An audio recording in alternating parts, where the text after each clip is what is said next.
જય શ્રી કૃષ્ણ મિત્રો, મારી યુટ્યુબ ચેનલ પ્રેરણાની વાતોમાં તમારું સ્વાગત છે।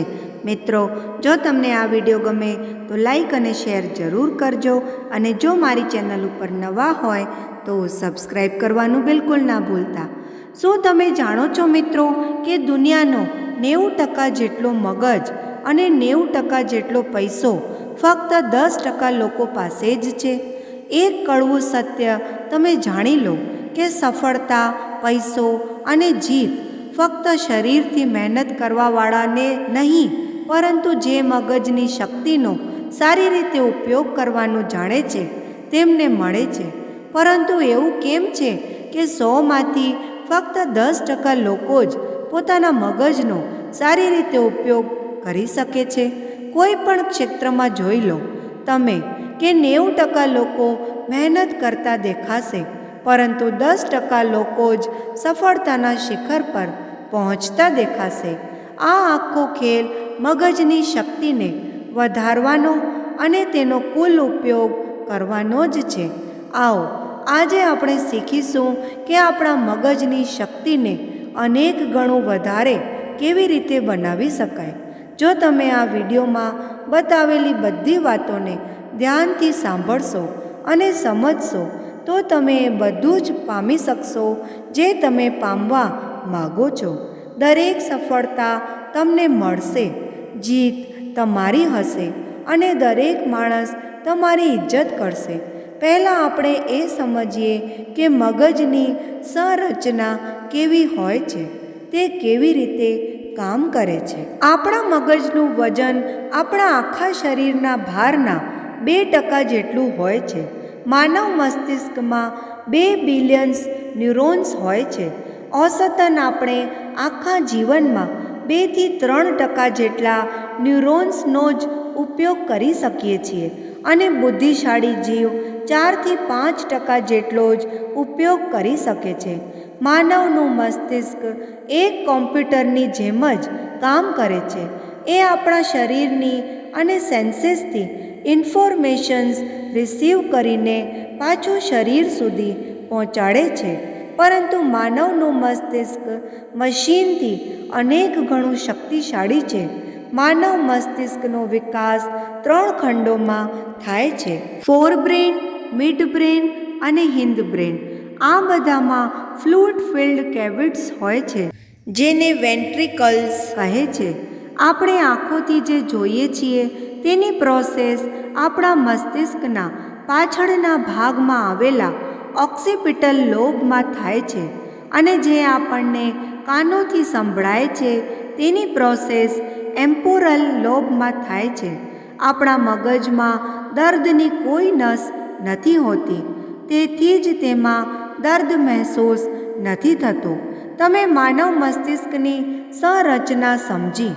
હવે આવો સમજીએ કે આપણા મગજને ઝડપી અને શક્તિશાળી કેવી રીતે કરી શકાય। સૌથી પહેલી વાત, આપણા મસ્તિષ્કનો 75% હિસ્સો પાણીથી ભરેલો હોય છે, એટલે 12 થી 16 ગ્લાસ જેટલું પાણી આપણે પીવું જોઈએ। હવે કોને કેટલું પાણી પીવું જોઈએ તેનું પણ એક વિજ્ઞાન છે। તમારા શરીરનું જેટલું વજન છે તેમાં 10નો ભાગ આપો, અને જે અંક આવે તેનો 30% પાણી તમારે રોજ પીવાનું છે।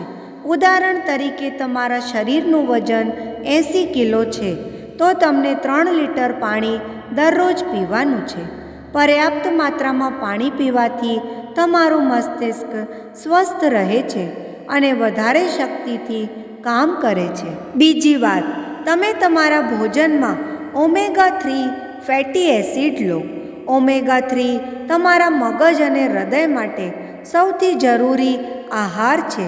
તમને ઓમેગા-3 ફેટી એસિડ એટલે ખાવું જોઈએ કારણ કે આપણું શરીર આને નથી બનાવી શકતું।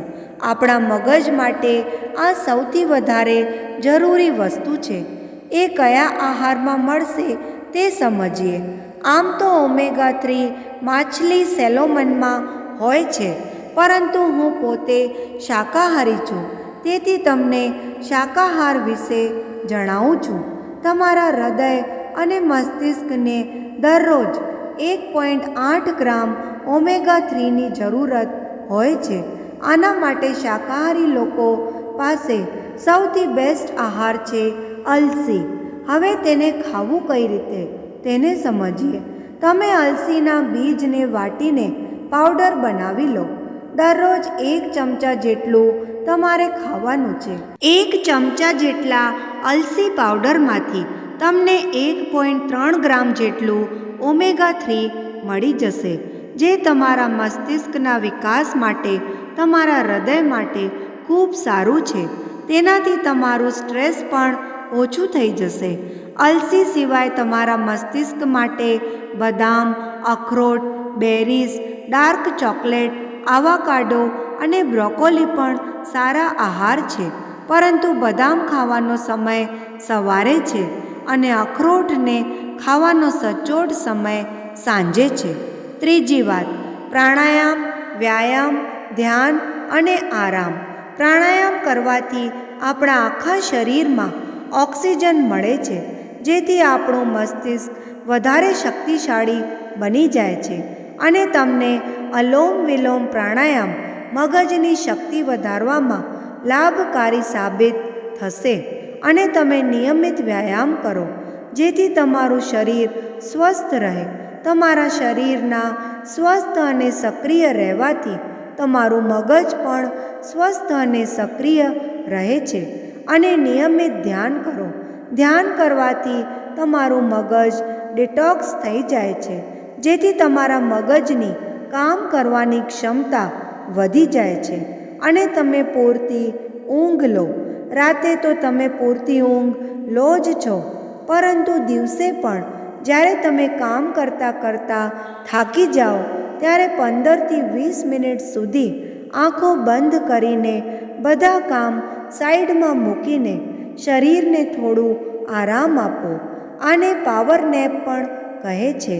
આ તમારા મગજને નવી ઉર્જા આપે છે. ચોથી વાત, તમે મગજની એટલે કે બ્રેન એક્સરસાઇઝ કરો અને બ્રેન ગેમ્સ ખેલો. બ્રેન એક્સરસાઇઝ જેમ કે ચ્યુગમ ચબાવવાથી આપણા મગજમાં વધારે લોહી પહોંચે છે, જેથી આપણા મગજની તાકાત વધી જાય છે. બીજી એક્સરસાઇઝ તમે આ કરો, ડાબા હાથથી લખવાની કોશિશ કરો કાં તો ડાબા હાથથી બ્રશ કરો. તમને આ કામ કરવામાં તકલીફ આવશે, પરંતુ તેનાથી તમારા મગજના ન્યુરોન્સ એક્ટિવ થઈ જશે, જેથી તમારા મગજની શક્તિ વધવા લાગશે. તમારું મગજ ઝડપી થવા લાગશે અને તમારી યાદશક્તિ પણ વધવા માંડશે. વિદ્યાર્થીઓ માટે આ બહુ સારી વસ્તુ છે. જેઓ ભણેલું ભૂલી જાય છે તેમને આવી બ્રેન એક્સરસાઇઝ જરૂરથી કરવી જોઈએ. અને બ્રેન ગેમ્સ ખેલો જેમ કે ચેસ અને ક્રોસવર્ડ, જેમાં તમને તમારું મગજ લગાવવું પડે. એવા ગેમ ન ખેલો જેનાથી તમારું મગજ ઠપ્પ થઈ જાય, તમારે મોબાઈલમાં ઘૂસવું પડે. તમે એવા ગેમ ખેલો જેના માટે તમારા મગજને કંઈક બનાવવું પડે, કંઈક વિચારવું પડે, તમને તમારું મગજ ચલાવવું પડે.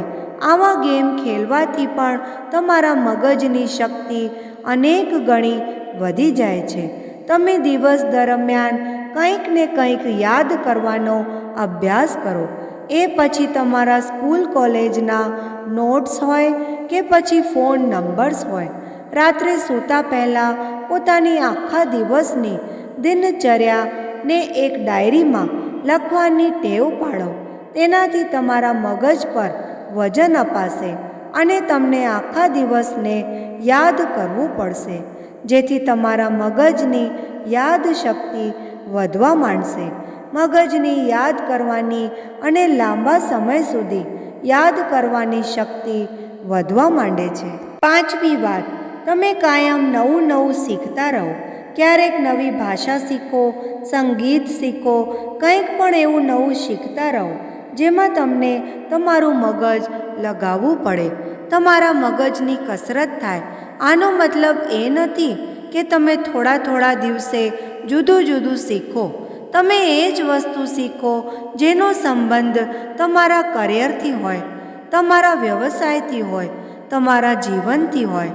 તમારા જીવનમાં તમને કામ આવે, તમારા માટે ફાયદાકારક હોય. આ બધી વાતોનો જો તમે નિયમિત અભ્યાસ કરશો તો ભરોસો રાખજો, તમે બીજા લોકોથી વધારે કામયાબ થશો, સફળતા પામશો, બીજા લોકોથી વધારે પૈસાવાળા બનશો. જે વ્યક્તિને ખરા સમય પર ખરું મગજ લગાડતા આવી ગયું ને, તેના માટે દુનિયામાં કંઈ પણ અસંભવ નથી. તે જે ચાહે તે મેળવી શકે છે. માણસની કોઈ વેલ્યુ નથી હોતી જેટલી કોઈ માણસની બુદ્ધિ અને વિચારોની વેલ્યુ હોય છે. એક હોશિયાર માણસની, સમજદાર માણસની બધા વેલ્યુ કરે છે. જે વ્યક્તિ મગજનો હોશિયાર હોય છે ને, તેને બેઈમાન લોકો દગો નથી આપી શકતા, તેનો ગલત ફાયદો નથી ઉઠાવી શકતા. તેના હોશિયાર મગજને કારણે કોઈ તેની જોડે પંગો લેવા નથી માગતું. માણસ અને જાનવરમાં ફક્ત આ જ તફાવત છે. તમે તમારી બુદ્ધિનો જેટલો વધારે ઉપયોગ કરશો, જેટલો સારો ઉપયોગ કરશો, જીવનને તમે એટલું જ સારી રીતે જીવી શકશો.